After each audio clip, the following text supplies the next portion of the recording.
Welcome back. Wednesday edition, Birds 365. Jody Mackless edition. Unfortunately, Jody had to tap out today, but we got one of his favorite guests. So that makes up for it. Grant Paulsen, 1067, down in D.C. The Grant and Danny show does a tremendous job covering the Washington Commanders.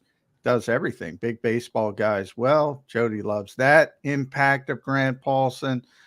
Good to see you, Grant. Boy, I got to tell you, and I think I've told you this before, the Washington Commanders are the most interesting team to me in the NFC East.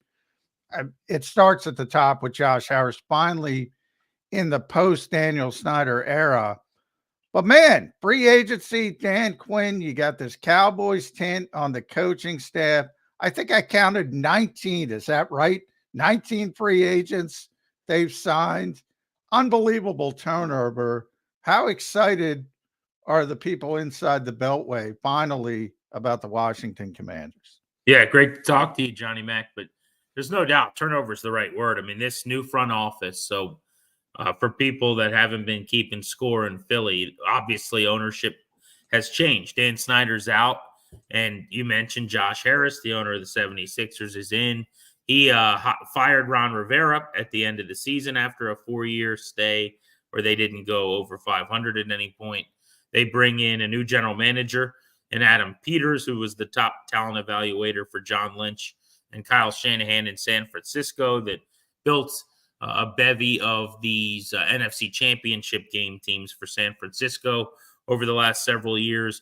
And before that, he won a Super Bowl ring in Denver as one of their top scouts.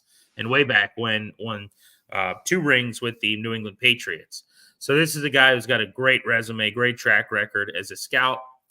He hired Lance Newmark, who was one of the highest ranking officials under Brad Holmes in Detroit. Of course, he helped to build a Lions team the last 2 years that's been on a meteoric rise, made the NFC title game. So people, first and foremost, are really excited about the structure.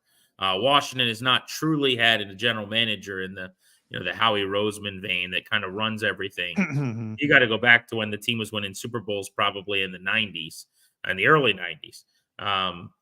Dan Snyder never allowed that from when he took over in 99 on. It was kind of his show. He would come off the yacht and make draft picks famously. And he would have general managers that were not talent evaluators or proven credentialed football people, but rather, people who tangentially were in front offices and were kind of yes men to him. Think Bruce Allen, who was more of a business guy than an evaluator. Think Vinny Serrato. So people are giddy about that. But this group got in here and looked at the roster and studied the film and did a self-scout, and they didn't like what they saw. And so they have, to your point, gone out and added 19 free agents, 18 of them since the first day of the league year, going back 9 days ago. And of the 19 free agents, 16 have been external. So, I mean, it is a massive roster overhaul. They're going to be very active in the draft where they've got 5 picks in the top 78, 6 in the top 100. So this team is going to look extremely different next year. Yeah, a little bit of a Philadelphia tint as well. Zach Ertz comes in at tight end. We'll see how much he has left. Marcus Mariota is probably going to be the backup, depending on who they bring in to be the starting quarterback, obviously, in the draft. Sam Howell out. Dan Quinn. Brian Johnson is there, the Eagles offensive coordinator, former offensive coordinator, now the assistant head coach, pass game coordinator for Dan Quinn. Even the Eagles tried, some people think they tried to hire Cliff Kingsbury, who ended up as the OC for Dan Quinn in Washington. A lot of interesting storylines for these two particular teams as we get closer towards the season. But, when you talk about all that movement, the personnel part of it, and Adam Peters and what he started to put together, some of the free agent signings I like, and some I go, what does that make sense? Bobby Wagner is a guy that I think the Eagles should have went after. 33, 34, whatever he is, Hall of Fame linebacker, still got plenty left in the tank.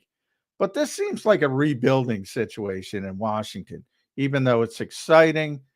Why? I don't know if you gotten a chance to talk with Bobby yet. Why that decision for a player like that? You would think he'd be ring hunting at this stage of his career. Yeah, you would. He, like many of the players that they've added, I'd say all of them, but we haven't spoken to all of them. But he says it's about the staff and who he wanted to work with at this point of his career. That essentially, he's at a point where he wants to work with guys he likes, that he knows will get a lot out of them, that'll use him in a way that allows him to thrive. Remember, their linebackers coach is Ken Norton Jr., Yeah, who yeah. was in Seattle and is Bobby Wagner's favorite coach that he's ever played for. And Dan Quinn, early in Bobby Wagner's career, was the defensive coordinator in Seattle, and he really liked Dan Quinn. So it's about reuniting with those guys for him here at the tail end of his career. I think you're right, by the way, about the fact that, look, he's going to be 34. He's going to be a first ballot Hall of Famer. He's the best, probably Mike linebacker of his era, kind of post that Ray Lewis part of the Yeah. 2000s. He's led the league in tackles 3 times since 2016, including last year when he had a career high 183 in his age 33 season. It was a second-team All-Pro again. This is a guy that has been a 9-time Pro Bowler, a 6-time All-Pro. He's got his ring. Maybe you'd do things differently if he didn't have one. I'm with you. I would have thought he would be hunting a second, but he obviously did win the one ring with Seattle. But the interest from Washington's obvious. I mean, they have neglected particularly the middle linebacker position, but really linebacker in general for the last few years. They drafted Jamin Davis in the first round 3 years ago.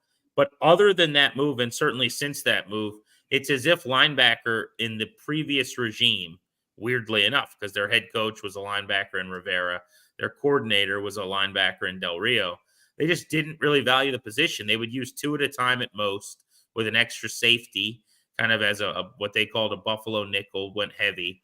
And occasionally it would be one linebacker on the field for them, and they would just use an extra coverage option or someone who could play safety and come down in the box. So they just didn't care. And Jamin Davis has been a massive disappointment from a first-round perspective. That pick will never look like a good one, as most of the previous regime's picks didn't. But he at least now looks like a serviceable enough kind of, hair below average on a good day, like off-ball linebacker. Having said that, they went and got Frankie Louvu from Carolina, who's a Mike linebacker, my favorite move they've made so far. Me too. I think that's the best move they've made. Oh, he's outstanding. Yeah. I mean, he for people that don't know him, so Frankie Louvu is kind of a jack of all trades defender that moves around, but he really is traditionally like a middle linebacker. But he's earned everything he's gotten. He's 27 years old. He broke into the league in 2018, undrafted free agent with the Jets, was a special teamer exclusively for the better part of 3 years. Started to get an opportunity to play in his 4th season after signing for a little bit of money in Carolina. They brought him in to play teams, and then he worked his way onto the field. But the last 2 years as a starter has been excellent as a pass rusher, and in fact was PFF's #1 pass rushing second-level linebacker this past season. Now he's 27 years old. He got money really for the first time. When you watch him, he just jumps off the screen. He plays violent, physical. He's just kind of like a fun watch, in my opinion. Having said that, I thought he would be their Mike. Then they go get Wagner, so now they're able to move him around. I'm sure they'll put him up at edge. They'll have him play some weak side linebacker and rush quarterback. So they've really evaluated that position as having been bad correctly and fixed it by throwing some money at the problem. By the way, Grant, the Eagles' best move, in my opinion, is a former Jets undrafted free agent, 26, Bryce Huff, coming, who looks like he might have an ascension. So that's sort of the trick of free agency, in my estimation. Find that young guy who still has somewhere to go in his projection as a player, get better and better and better. And when you do that, you hit. I think the Commanders are going to do that with Lubu. I think the Eagles are going to do that with Huff. As a whole, though, I mean, #1 story with the Commanders has to be quarterback, right? I mean, top of the draft. Who do they like? If Grant Paulsen is doing the odds right now, who is Marcus Mariota going to be trying to be the bridge for? And by the way, I don't even think he's going to be a bridge. I think if you draft a quarterback that high in the modern NFL, he's got to get on the field, if not immediately, very early. Yeah, well, first thing I would say is I'd be stunned if whoever they take at 2 doesn't start in week 1. Yeah. You're taking a quarterback that high in a rebuild type season, you get that guy on the field. Now, there are plenty of studies out there, and I buy it to an extent, that sitting around and waiting a year helps. And that's probably true. But the whole value of having a rookie contract quarterback is the fact that you get 4, ideally 5 in the first round, 5 years on this rookie deal, and you're not going to burn 20% of it with this guy spectating. It's great when you can do that. And I also wonder, like, so many of these guys, I was reading about this this week, is why it's front of mind. If you sit a guy for a year, often they have more success, and the examples are obvious. But it's like what Mahomes had with Alex Smith and Rodgers from Favre, and then Love from Rodgers. Well, those are good teams with really good quarterbacks. That's part of why, by the way, these guys thrive. It's because they're in a good situation with a pretty solid winning organization. There aren't that many examples of a guy sitting for a terrible team behind a terrible quarterback that goes on to have a lot of success. And maybe you could say it's a chicken or the egg thing, because generally you don't sit in those situations. But I think this is very, very different with Washington picking that high. That said, look, every step of the way, this front office has been extremely coy. Just as an example, John, you cover the Eagles very closely, so you know how this works. But, I mean, they're not really saying much of anything, like to the beat reporters, to insiders, like I would consider myself. I mean, it is hard to get info from this group. They play very coy. You ask them a question, they kind of do, I don't know, emojis.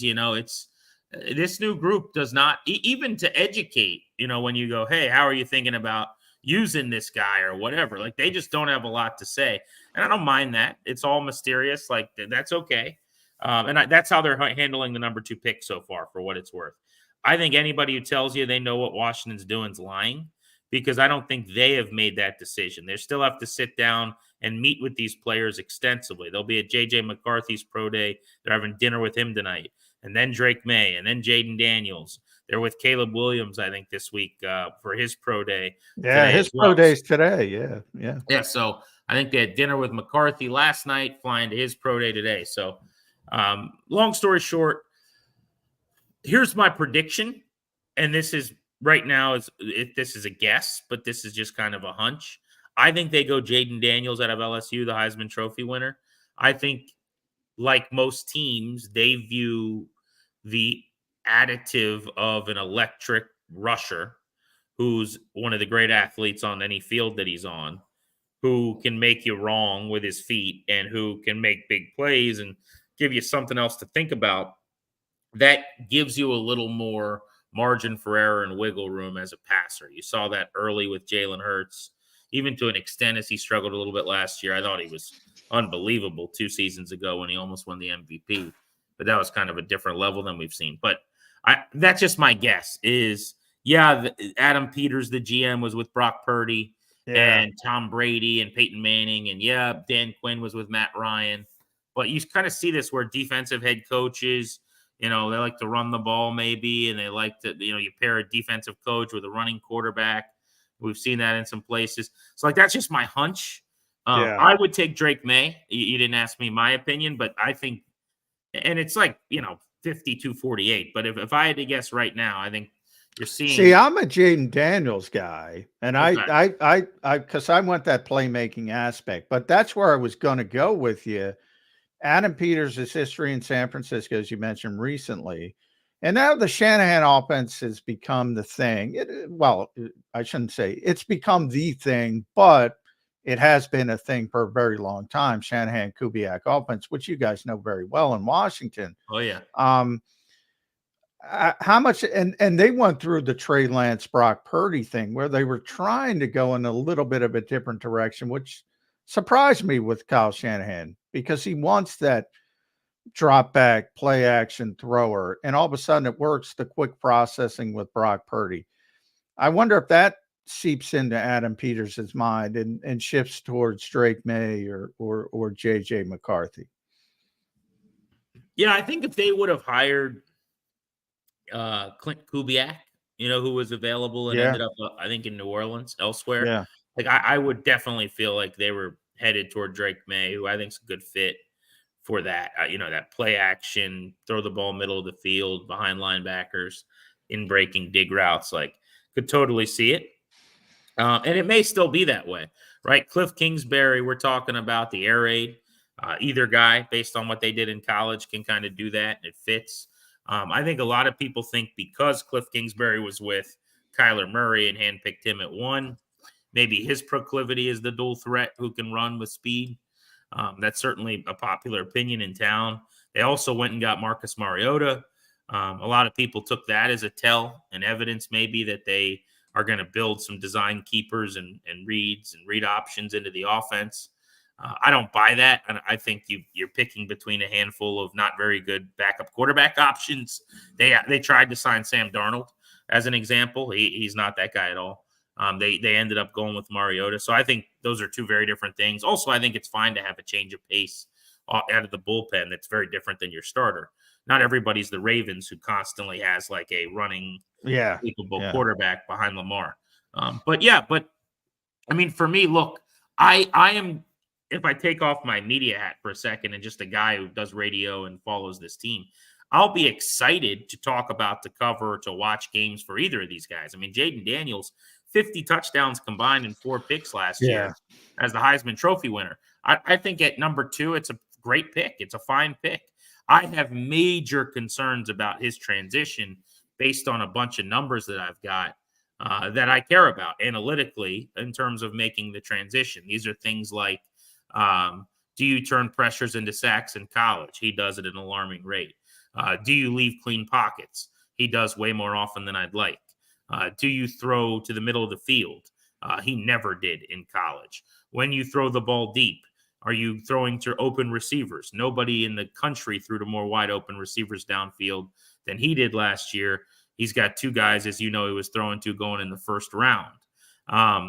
Over the last 3 years, when moved off his spot, Jaden Daniels was the number 1 rushing quarterback in the country, according to PFF, and the number 33 passing quarterback. These are things that really, really worry me, and I think should worry anybody. Having said that, you're banking, if you take him, on the electricity of the talent and the skills elevating, and with better coaching, this idea would be that he could become Lamar light, or not that Hurts is a runner, he's more of a pocket passer, but a Hurtsian playmaker who makes that leap over his years early in the league. So I think you could do well with either, but for a lot of reasons, I would prefer Drake May. 2012, Grant, the Washington at the time, different team name, made I think, one of the best things ever. They were looking for a quarterback. They drafted a quarterback, Robert Griffin III, at the top of the draft. And then they doubled down and got Kirk Cousins in the 4th round. I think at the time, Kirk wasn't very happy with it because obviously RG3. But boy, I think that was smart. Any chance that happens again? They draft somebody at the top and then draft another guy with some upside middle. I think about that all the time, and I think about how it worked out. And Kirk Cousins now signs another massive contract, business first ballot Hall of Famer at least, but a very successful quarterback. And we know RG3 was tremendous that rookie season. Unfortunately, the injury.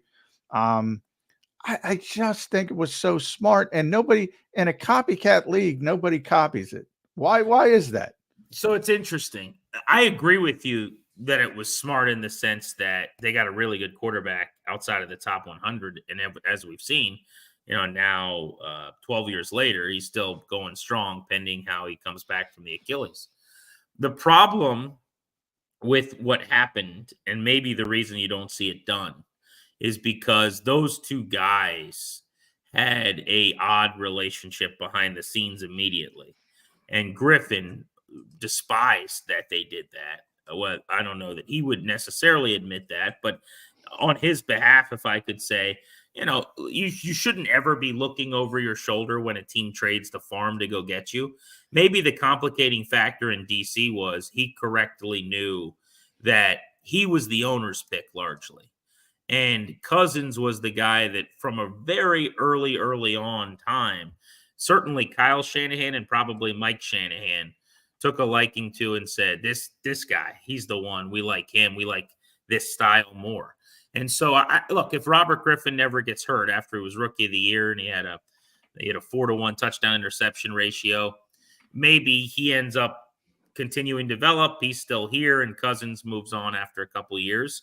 But what happened in DC was because Robert Griffin was kind of felt like looking over his shoulder or Kirk Cousins was actually pretty good and the coaching staff knew it. I think it hindered not only Griffin's relationship with the coaching staff, but maybe even his development in some way as he was kind of thinking more than just playing. And maybe that's why teams haven't done it, is because you want your quarterback to feel like all the eggs are in their basket and they're beloved and they're the guy. It's a good point because here in Philadelphia, it's not the same, but the Wentz Carson Wentz, Carson Wentz, Nick Foles, and then even Jalen Hurts when they drafted Jalen Hurts. Quarterbacks are. I mean, this business is about people. Yeah, and I think it sounds silly because if you're Carson Wentz, again, they traded the world to go get you. You were leading the league in tutties, and you're on your way to an MVP maybe when you get hurt. Like, you shouldn't feel that way, but these guys have been told all their lives that they're the best player on the field. Next thing you know, you're injured and everyone's clapping for the next guy. And it changes the algorithm really quickly. Well, that's why you're great, Grant. You just talked me out of it. You're right. It sounds good. It sounds good in a vacuum, but you're right. You got to bring the personalities into it. Yeah. And starting quarterbacks, generally, you want to you want to make sure the organization at least makes it seem like everybody is behind you, working in one direction to maximize your potential. So the perfect backup is non-threatening, but capable, right?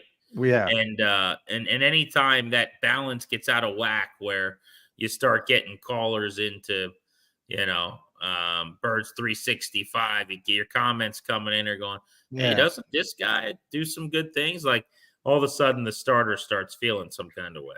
That's right. You just talked me out of it. I'm in the vacuum. You're in the real world. I love it. 106.7 The Fan in DC, the Grant and Danny Show, drive time. If you're going south on I-95, make sure you listen. Tremendous show. I love it when I get to go on with the guys. Grant, you do a tremendous job. I appreciate a little bit of your time and giving us the 411 on the Washington Commanders, who I think are getting closer to relevancy. I think that rivalry is going to pick up with the Dallas Cowboys. Obvious with Dan Quinn, how many people he's brought over from the Cowboys. Eagles, that'll be exciting to get those rivalries, those NFC East rivalries back meaningful. And I like when the Washington Commanders are relevant. So enjoy the reboots. Enjoy Josh Harris. Appreciate your time. Again, 106.7 The Fan, Grant and Danny Show, drive time in DC.